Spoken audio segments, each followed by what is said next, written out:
Are you having trouble sticking to your plan? Or are you just so overwhelmed you can't even get on the path to a better you? I call this the forever problem. What's up, everybody? I'm Sifu Charles. I am a 40-year practitioner of martial arts, a 30-year instructor of martial arts, a husband, a father, yada, yada, yada. And let's get into it. First, I must say, you will notice I had to re-record the intro. So what is the forever problem? The forever problem manifests itself in a few different ways. I'm going to cite three specifically. One of which, of course, is when you have a goal in mind and you realize that once you start on this path, it's gonna be forever. Forever, forever, ever, forever, ever. Whether this is building a skill, fitness, any change of your life that you want to be lasting, you realize that to maintain that goal, you're gonna have to create and maintain habits for the rest of your life. And that is pressure. So it makes some of us freeze. And I experienced this when I was trying to make this channel at first, because I'll explain in a minute, I'm using this channel for a very specific purpose for myself. The second way it can manifest is, of course, you achieve a goal. You get fit again. And then you realize, oh, if I want to stay this way, I have to keep maintaining this forever. And then it becomes overwhelming. It's too much! And then maybe you have a slip up and you tumble downhill and you're like, I screwed it all up. That's the forever problem in a nutshell when it comes to stuff like this, is because maintaining certain things is mentally and physically very uncomfortable and very fatiguing, and only gets harder as you get older. The third way, of course, is those people that get super duper motivated. Motivation is garbage, so they get motivated. The proper motivation! Yeah, I'm gonna go to the gym 5 days a week. I'm gonna go master martial arts. I'm gonna go 3 days a week. I'm gonna train all the time. All the time becomes 3 times. All the time becomes 2 times. And then it becomes 0 because motivation is garbage. You realize, oh, I have to keep doing this. And then without that motivation, you can't keep up. You can't do it anymore. You quit. This is not fun. I quit. What can we do about this? Well, when it comes to the first way, it's not easy. Take action. Don't put anything off. New Year's resolutions are the worst example of this. You said, I'm going to do this tomorrow. I'm going to do this next week. If you have a goal and you have a plan, enact the plan. Don't wait to go to the gym tomorrow. Go now. Go as soon as you have time. Get it started. And once you break that barrier, like once I released that first video, things got easier. I'm still nervous. Because, yeah, the world is judgmental, but I feel I have some good stuff to say. So I'm just going to put it out there. So just get started. I know it's not that easy. It doesn't sound that simple, but it is that simple. It's just not easy. Simple maybe, but not easy. Start. Fix it along the way. Understand that things aren't going to be perfect. Don't have confidence. Build confidence. That's the motto of my life. I am not a confident person. I am only confident in my ability to get better. And then through that, I keep working forward. Use your successes, use your mistakes as lessons to build more successes. But to do that, you have to take action. The second thing you can do on that end is surround yourself with people who care and will motivate and will help you and push you and hold you accountable. Not everybody that's good for you is going to tell you what you want to hear. They're going to tell you what you need to hear. Now, the second way is really tricky. What I did when I decided to get back into the best health I could is I set up a plan that was meant for forever. The hard part is, yeah, you just have to wake up every day and do it. The other way I do things, this is the same reason when I was younger, I moved into the apartment above my Kung Fu school, or my teacher's Kung Fu school, because I know my shortcomings and I wanted to put myself in a situation where I couldn't get out. I had my goal and then I cut out any escape. There's no escape. Any excuse to not do it every day. This is actually the other reason I'm doing this channel, is because I want to stay healthy for the rest of my life, and by putting myself in front of you guys, I'm holding myself accountable. I don't know if that's the healthiest way to do things, but these are the mechanisms I use to overcome hurdles in my life. I understand my shortcomings. I understand my depression and my anxiety. So in moments of clarity, in moments of motivation, I make decisions, I set plans, and I do things that box me into the proper choice, the thing I know is healthy. This way I can't get out. So I don't know if that's the healthiest way, is to lean into your issues, but that's honestly what I do. But in all seriousness, you set habits that you can maintain, and then constantly set new goals. So I think I mentioned briefly in the last video, I'm trying to put on some muscle. So that's my new goal. I have a new goal. I want to put on 8 more pounds of muscle, lean out, and I want to sit eventually at a super lean 180.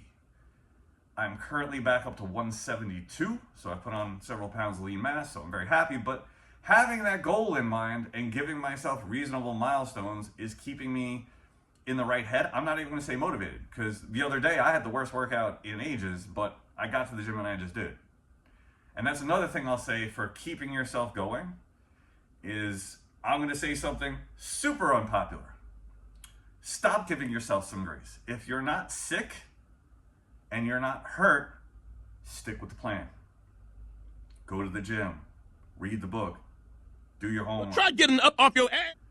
It doesn't matter how you feel. You have a goal. If you don't take the steps toward that goal, I promise you 9 out of 10 times you're going to feel worse later. So it's better to feel like poo now to hit your goal later than it is to give yourself some grace, feel like you have to play catch up, and then so many people I see, this leads to this cascade that leads to them giving up on whatever they had built for themselves, whether it be physically, skill-wise, especially with martial arts. It takes a lot of maintenance, flexibility, music, everything. Do the practice, do the work, stop with the excuses. No more excuses. Now, I know everything I'm saying right now, simple, not easy. But this is why I don't think I'm going to be that popular, because I don't believe life is easy. I'm very Gen X. I don't believe we're meant to be comfortable all the time. I feel actually that's one of the poisons, and one of the things that martial arts gave me is a very specific relationship with discomfort. I am some combination of sore, hungry, and tired all the time because I want to maintain a certain level, which means I got to put in the work and constantly push. Do I want to quit some days? I don't want to quit. I'd like to ease off, but it's just not an option for what I want. And those are the thoughts you have to keep in mind. Now, for the last one, the super motivated people. Now, some of this includes, I mentioned before, because these are not my type of issues. My mental issues actually keep me practicing, because when I create internal pressure, I don't feel like I can get out. So if you are sincerely struggling with certain things, I would, of course, suggest you get help. I have a couple of friends with ADHD. One client I had with ADHD that I admitted I really couldn't help because they can't develop and maintain habits because of their neurodiversity. So they would have to seek professional help, and then maybe paired with me could achieve some of the goals. But I always will add that if you have some issue, it's really important to seek real professional help. But those people that just like get motivated and fizzle out, when you feel motivated, the important thing is to not take action right away. Use the motivation, try to hold it in, and build a plan, a sustainable plan. I know when you're motivated, you're like, I want to do the thing. No, because you're not going to keep it. I was actually talking to somebody about this yesterday. It's like, don't go to the gym 5 days a week. Go twice for 45 minutes. Start there. Make sure you can keep that up. Make sure you can keep up.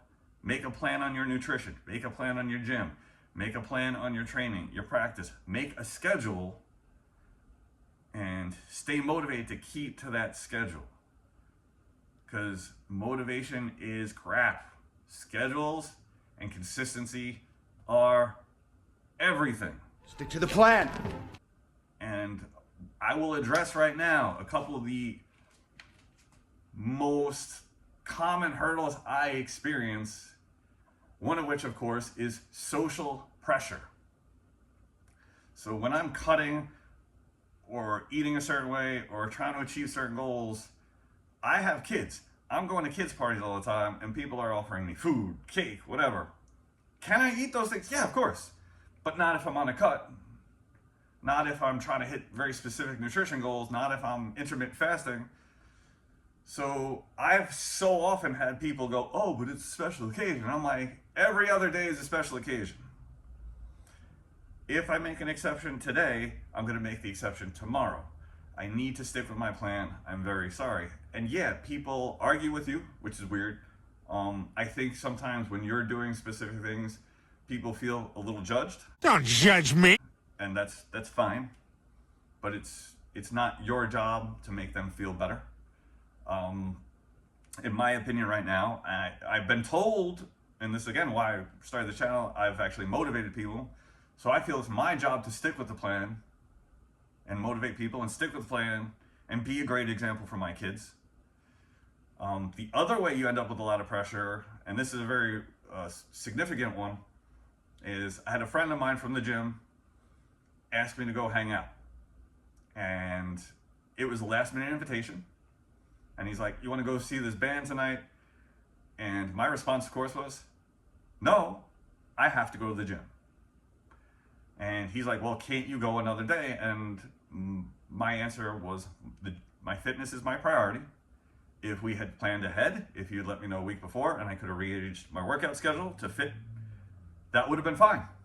I would have made the time. Or we did end up hanging out last Friday. Went and saw this awesome band. I rearranged my schedule and I made it a point to be able to get to the gym earlier in the day so then I could go see this band at night. So stick to your priorities. Don't let social pressure keep you from your goal. Stay focused. You need to be around people that genuinely, no matter how it makes them feel about themselves, want you to succeed. They want you to achieve your goals. Having a healthy social circle is so important to all of this. Having a loving family, having friends that actually care. And lastly, my biggest piece of advice is listen to people that have the experience. Don't just scour the internet for ideas because everybody's just trying to sell you something. That's the thing I'm trying to tell you. I'm not trying to sell you anything. I'm not selling you an easy fix. I'm telling you, do the hard work every day. You have to wake up, and I hate using this term, and hit the mindset of, what am I doing today to achieve my goals? How am I going to get to the next level? How am I going to take the next step? Can I stick with the plan? So tell me, What are your long-term goals? And what are the short-term goals you're doing and setting for yourself to get to that long-term goal? And then when you achieve that goal, how are you going to maintain it? Thanks again. Like and subscribe, and I'll see you in the next one.